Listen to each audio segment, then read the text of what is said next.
What's up guys, Joe from the BJJ Nutrition Consultancy. So, little bit of info about what's going on. We've put a little bit of a pause to the podcast, not because we didn't enjoy them, it's the fact obviously we want to try and get a big name guest, obviously to get your interest in, and there was a little bit of confusion as to what we do. Are we a podcast, are we a nutrition consultancy? And we are firmly a nutrition consultancy, podcast second. So what I did think to do though is kind of give you guys a behind the scenes of what's coming up. This year so far has been absolutely hectic, I cannot describe it to you. We've had AJP, we've had ADCC, we've had IBJJF, you've had, honestly you name it, we've done there and been it so far. And so over the next 3 weeks, we're going to document some of it, some behind the scenes. We've got Enyo today, which is really cool. And also we had a Luke Griffith seminar, which we've got some footage to show you on that one. Next week, we've got Grapple Fest. And the following week after that, I think obviously we've got Polaris and a few other little bits and bobs. So we're looking just to document the whole thing, show you some cool stuff, guys, and obviously some conversations. And just, yeah, hope you come along for the ride. We'll be looking to try and do some more. So, yeah, any questions, any concerns, let me know. And, yeah, see you in a bit. Peace.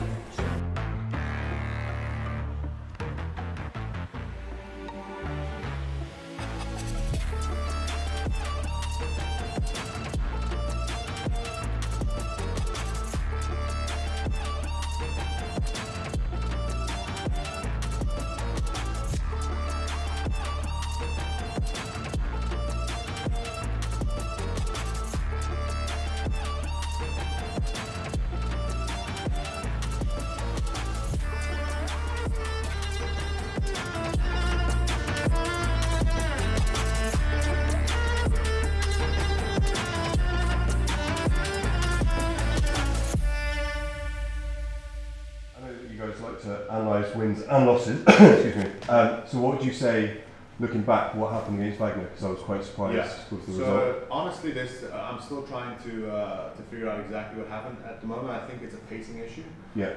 A lot of times, especially like at brown belt level, I'm able to go in pretty quickly and just submit everyone with relative ease. But as you go into like that next level, it takes a little bit longer to break people down. I think from what it seems like and what we've been assessing, is that I'm trying to rush it too much, and that pacing is kind of messing me up. So as soon as I feel like I'm starting to get tired, I rush even more to try and get a finish and I'm gassing out. So it's something that I'll have to work on in the future. This match coming up next week in Grapple Fest will be a good one. Obviously I don't know Paul that well, but I've heard he's pretty tough. But it'll be a good match just to kind of play around with pacing and kind of see where I'm at with that and how we can start fixing. Like, you're all highly competitive, but is the level between Gordon above everyone else so much more? Like, yeah, absolutely. It's really like, it's very demoralizing to sometimes, like myself and Nicholas and Giancarlo will be like having wars with each other. Like, okay, we're getting there. And then Gordon will come back after like not training for like 3 weeks and he'll just like absolutely destroy us. So you're like, man, you would have thought after 3 weeks of him doing nothing, you know, like chilling in Hawaii or whatever, that we have like some sort of advantage, but it's just not even close. I think it's not even just so much, obviously he knows a lot more than us, but the way that he positions himself, his body positioning and the way he knows what you're going to do before you do it is just incredible. what do you attribute that to? Like, is there any aspect that he's doing differently, or is it just time? I think time, as well as he's highly intelligent. You know, a lot of people like don't know what he's like beyond what his social media is like, and the way that he thinks about things and comes up with techniques like all the time and ways to put things together is something that I've never seen before. You know, he can come in every day of the week and every day after class he'll have some new way to deal with a problem that he's been struggling with. So he's he's able to kind of adapt and improvise on the fly very easily. It's something that you don't really see at all anywhere else. Yeah, Nicholas is very good with that as well. He's I wouldn't say as good as Gordon with that yet, but he's also very. Right guys, just finishing up the seminar at Elite Jiu-Jitsu with Luke Griffith. Obviously he's a no-gi world champion. He went through some absolutely awesome different systems. You'll probably see from the highlights a little bit of body lock passing, a little bit of, I'm trying to think of what the other stuff that we covered. Oh, Toriander passing, outside passing, stuff that was really useful. obviously we're now finished. We had a bit of a roll afterwards. Some fucking insane rolls with some clients and stuff like that. And obviously we're all absolutely battered. So now we're nice, hot and sweaty. We're off to go and get a shower. And what better than to plug in the podcast sponsor, or sponsor should we say, which is Grapplers Soap. Mr. Bassett down in Cornwall has made some of the best soap in the area for all grapplers and MMA fighters out there to fight that nasty staph infection. So if you haven't got yourself some, go and find some and check the link in the description to go and get the links for that soap. Otherwise, guys, we'll see you a bit at Enyo.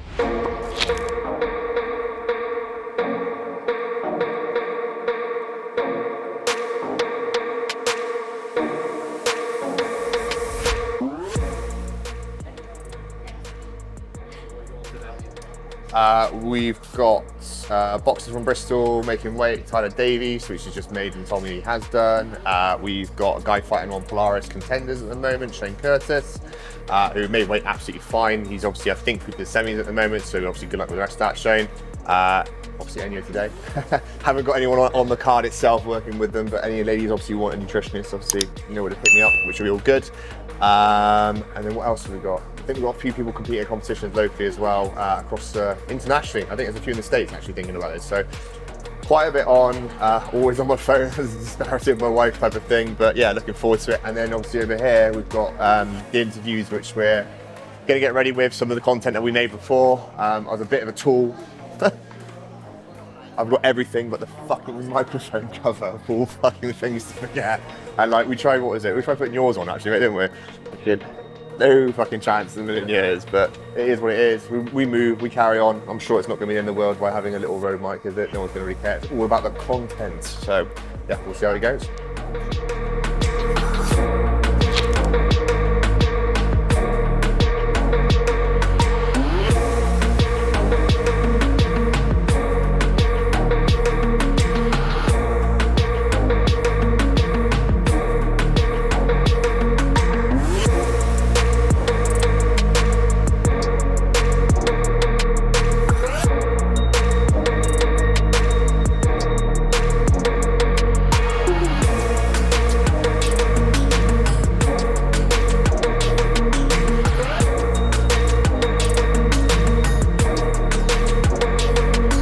Right guys, we're obviously all wrapped up here at Enyo. We had some great interviews, some very interesting reels will be coming out over the next few weeks, so keep an eye on that. Busy week ahead. Boxer obviously made weight, which is good. Shane unfortunately didn't get through to the GP final, got caught with a very intrinsic leg lock attack. But we move on to Grapple Fest next week, where we will get on and start doing some more content there. So see you guys soon. Bosh. Ready for Grapple Fest. This is gonna be sick. Let's Hi.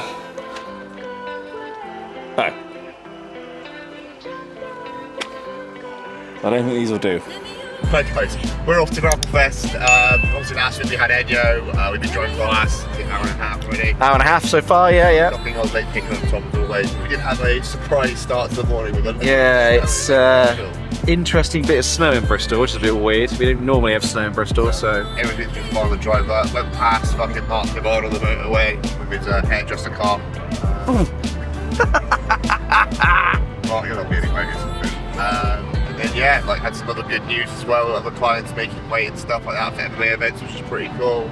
It's, well, you can probably tell what the time is because I'm pointing out. It'll be at 11 o'clock. Then yeah, we're only about an hour and a half away. We might do a pit stop. We might just like I don't know, hack it all the way up to Liverpool, get ready for it. But looking forward to it. And yeah, just some exciting stuff ahead. So yeah, kind of.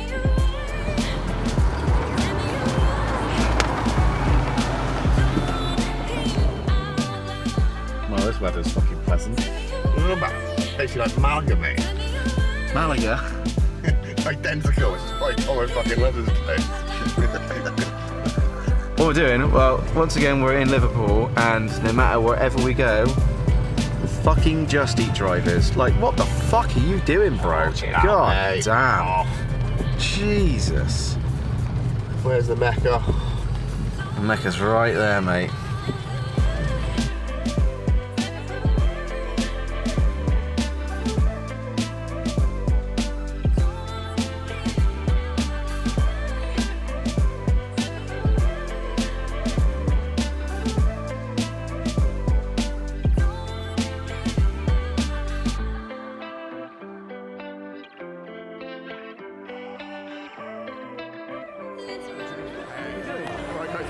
Fest 18, we just finished the weigh-ins. We had 6 athletes, was that right?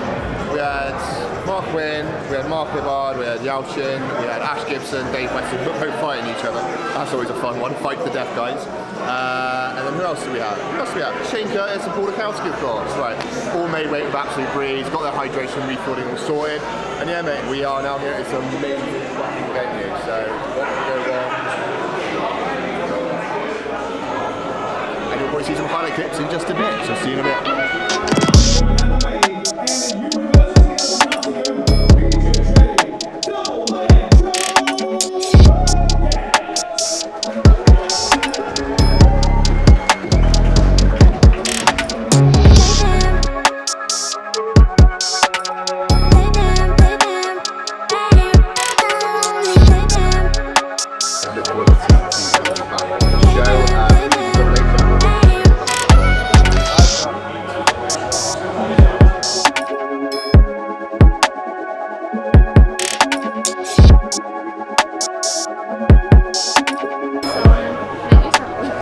Enough, I like the sound of that. So, next question you got, mate. Do you feel like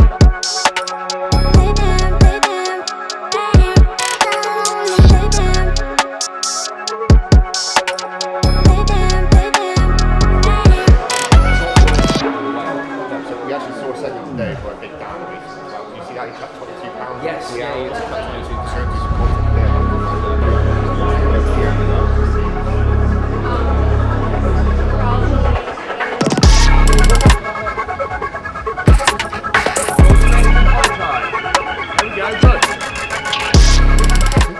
U.Ks Grapple Fest.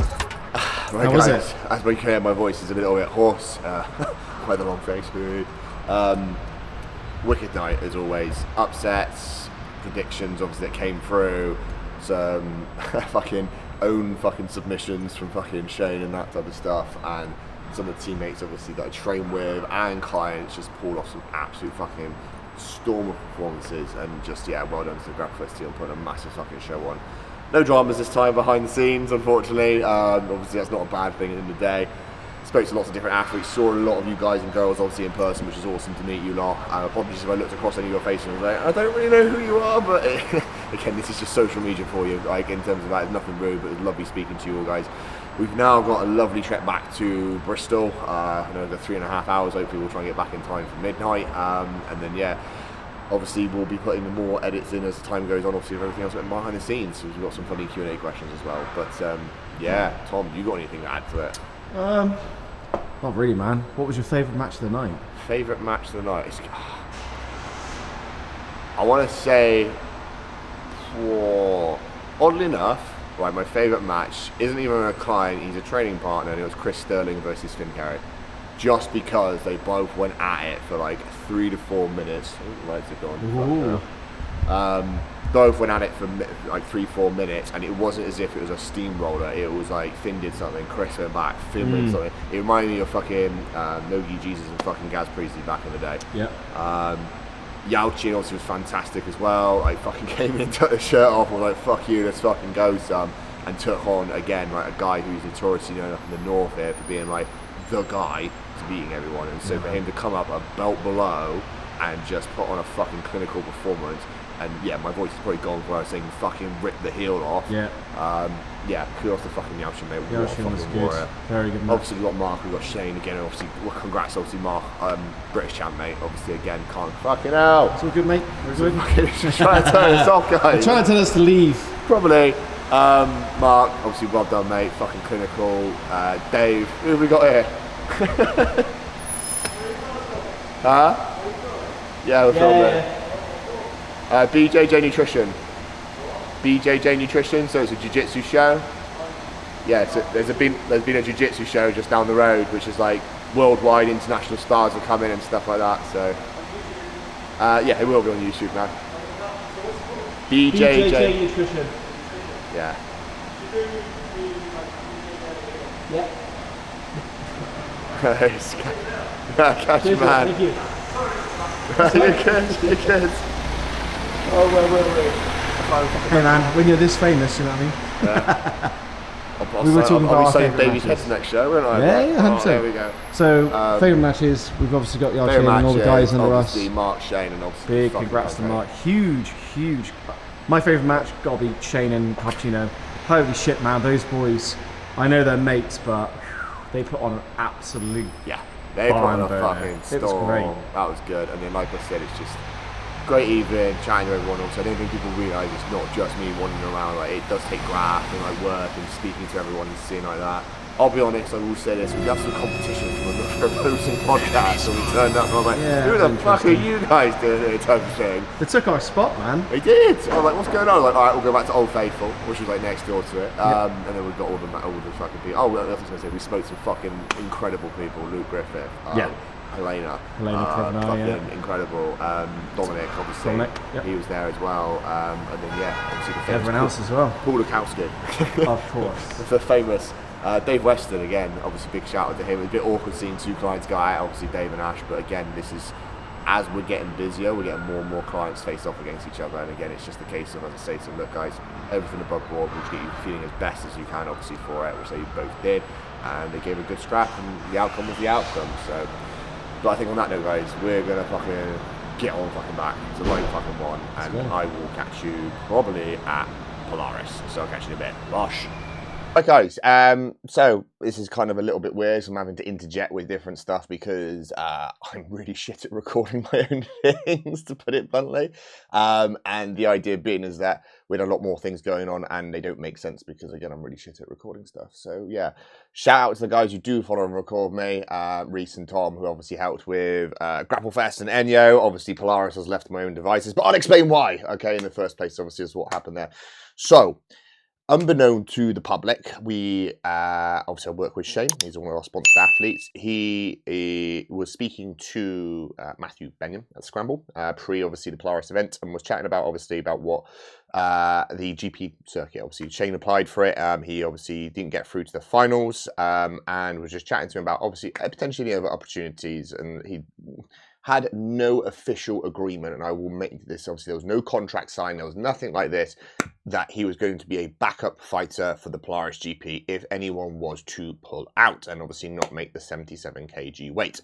So we had this plan obviously in action for this, and so when we worked towards this, we've done this before for ADCC trials. We had Shane previously wanting to fight at like low 90s, should I say, which we did. And since then, obviously, we realized his abilities are much more better. He became a lot more agile, a lot more flexible, all these type of things. So we've now kind of like really honed in on sort of fixing this. And because we'd already done this at trials, we kind of like, well, we know what we're doing here. We can make this quite easy. Now, for a bit of information for you guys, Shane doesn't talk about it much, but he's actually fully plant-based. And so there's some mechanisms which, when you come to manipulating people's weight, i.e. like fiber reduction, it's a bit hard to do because obviously when you look at most of the plant-based foods out there, there's loads of fiber in everything.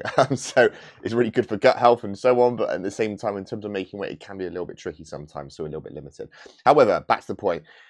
We proactively just simply got him to do the appropriate things, obviously come fight week for the GP event, as if he was going to have to fight on there, on the principle that someone might not make a flight, someone might feel ill, someone might get an injury or something like this. And so, don't get me wrong, speaking to Shane afterwards, he'll vouch for this and say that he felt a bit disheartened. He thought, well, what's the point in doing this? He said he had one of the moments in the bathtub when he was cutting a little bit on the morning of, saying, why am I bothering with this? This is just a fucking nightmare.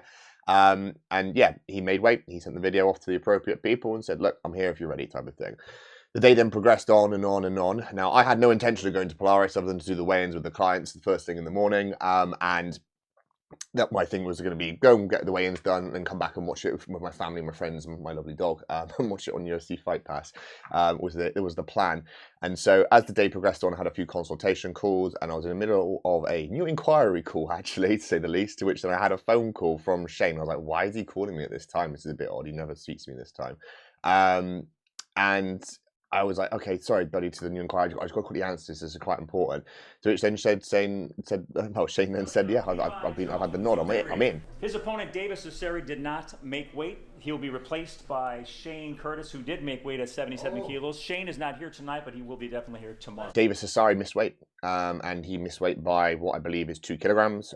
I'll be honest, and I'm going to be brutally honest with this, is that he then made a post on his stories the previous day about saying, I'm never making under, I want to say it was under 180. Yeah, David Sassari then made a post out saying, I'm never making 180 pounds again. Now, bearing in mind two things. Number one, 180 pounds is 81 kilograms, buddy. Not to be horrible or anything, but you have to make 77, which is 170 pounds. So there's a 10 pound difference. So even there was some confusion there to begin with. And then likewise, he also did make the weight for trials. So it's not as if he's not done it before. And I think this comes back to the point of the reason we're here for the BJJ Nutrition Consultancy in the first place is to make sure that everyone's making weight safely and knows how to do it. And unfortunately, because there's no governing body to really kind of like emphasize this and what instructors should be telling their students and where these students can learn the information from, and you can see where people struggle this at the top level as well, which is insane. So yeah, it gave Shane the chance, obviously, to step in last minute to take this on. And so, yeah, we then were all guns are blazing, obviously, for this, helping Shane, obviously, organise, not me directly, but figuring out how he's going to get there. So, obviously, he's from Nottingham to come down to Wales.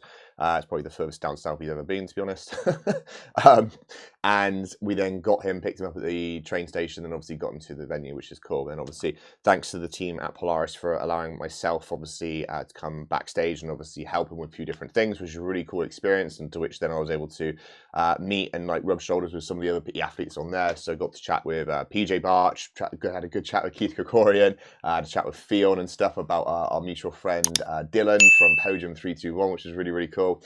And yeah, it was just a very, very good event. Now, you guys probably obviously seen the results from this, and I think obviously, don't get me wrong, Shane's obviously disappointed obviously with the outcome of it, but I think we all agreed that when it came to the actual matches, he was the only actual athlete to take on Levi and actually try and submit him, if I'm honest. Now, don't get me wrong, I'm not saying that all these submissions were completely on, but me and the mighty Dave West in the corner, when he went to try and steamer lock him, we were all like, oh, Jesus Christ. And it was like, oh my God, it's nearly on. And then so again, obviously, fair play to Levi, obviously managing the way he did, and obviously went through and pretty much took everyone's back, even though he scrambled, PJ scrambled on the last match type of thing out of it, but he did what he came to do and took everyone's back, to put it bluntly. But yeah, obviously I think Shane walked away knowing that, hey, he actually learned a few different things in terms of how to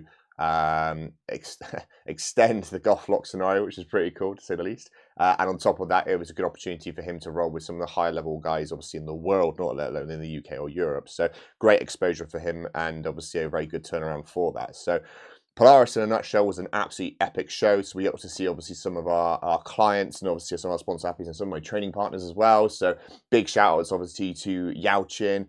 Big shout out obviously to, we've obviously got an amazing heel hook shock again, which didn't surprise me. Will Southern came back with a dominant performance. Last time he was on Polaris, he unfortunately got subbed by Owen Jones. Again, obviously, so to come back and turn around, and again, last minute fight for Will, he took that on, which was really, really cool. And then on top of that, we also had Max, obviously fought on the tough, obviously Will Nichols as well. Mistakes were made, but again, we learned from it. And obviously Max still didn't get completely steamrolled, to put it bluntly. He obviously had a very good performance through the whole thing. So again, things for everyone to work on. And then obviously other clients that we had on there, we had Gavin Thomas from G7 BJJ. Again, went up against, I believe it was Stuart Duffy. And then obviously had the chance obviously to bump into a few other people obviously up there, being Christian Osbeck, aka Crispy, Charles Adam Price, a few other people, Owen Jones, which it was actually at that point we had the collaboration to then obviously have a chat about potentially working for ADCC trials. And obviously, as you guys may have seen from posts, he's obviously one of our sponsored athletes now. So yeah, it was a wicked day out. And I think the one cool thing I really want to take away from it is, again, I really want this to come across to a lot of up and coming athletes, and you'll see this on potentially the B Team vlog with Joseph Chen, was that after he lost his match to Levi, he came back, watched a few matches, obviously was a little bit disheartened and stuff, and I've said this to a few people, but he then started drilling, I don't know who it was, I want to say it was either Cam Donnelly or someone else, I can't remember for the life of me, I think it was a Canadian bloke from what I remember, and they were just drilling on these mats, obviously in the warm-up area. Now the event had finished by this point, right, and they're still going, and they're still drilling, they're still going through stuff, to the point in the events team, this is like 40 minutes afterwards, are just taking mats away with them, so there's like 4 mats left for them to carry on going. And I might be over-egging this a little bit in the sense, it's not exaggeration, but it's just my views on this, is that I've kind of seen firsthand what people talk about with like LeBron James and Michael Jordan about doing like 300 free throws before their match and 300 free throws after their match. And you've got a guy so young competing at such a high level in the form like Joseph Chen, and he's obviously warmed up before, he's gone and competed, he's then lost, and he's still then drilling afterwards. And that to me is like, at that age, that you can see where this kid's going to go in the future. So again, I'm sure you guys are all aware of how good Joseph Chen is, but yeah, keep an eye out for him. But that, in a nutshell, was Polaris for the minimal footage that we did have for it. But it was a fantastic day out there, and obviously it was great to see all the teammates and clients all just smashing it on a great, absolutely fantastic show. Obviously, again, thanks to Matt Benyon and the team, obviously at Polaris, obviously put on an amazing event and very well run, very well organised. I've been very much looking forward to the next one, which is going to be up in Doncaster, which we already know about, a few matches already confirmed for that, which, so again, keep your eyes peeled for that one, guys and girls, which is really, really cool. And obviously, congratulations to PJ Barch. There is a funny story, which I'm going to keep, obviously, to myself about that, about how we won the final, but yeah, to say the least, it was a funny conversation prior to that, and in terms of how he got it was another interesting bit to it all. And I joked to a few people, I'll invoice PJ for some, I don't know, tactical decisions prior to that final match with Levi. But anyway, I'll leave that to your own discretion and what your thoughts with that one. Right, guys, as I'm recording this literally before I'm due to fly in the next 4 hours or so, I'm off to Malaga to do a podcast with a guy who's going to the ADCC World Championships. I'm not going to give it away yet, because obviously we'll be putting it out eventually, obviously, for it. But yeah, we're off to Spain. That should be enough. Some of you guessed the name already. We've got some epic clients we're going to see over there as well, which should be a fantastic experience. Just a little 3 to 4 day trip, basically, just to simply get myself a little bit more reset. It's been a really fucking busy Q1, to put it bluntly, and it's been fucking awesome. We've had so many inquiries come through, which is really, really cool. We've also got our August 11th, our open mat has been announced as well, with over 200 plus people already interested in this, which I've mentioned in a group chat only this morning about how we're going to potentially have to ticket the event. I'll be honest, I always like to try and beat people. This is nothing against the guys at Stealth in the slightest bit, but I see those Stealth open mats, I'm like, we can do it better. So that's my game, is to make it an even better open mat than what they have at Stealth.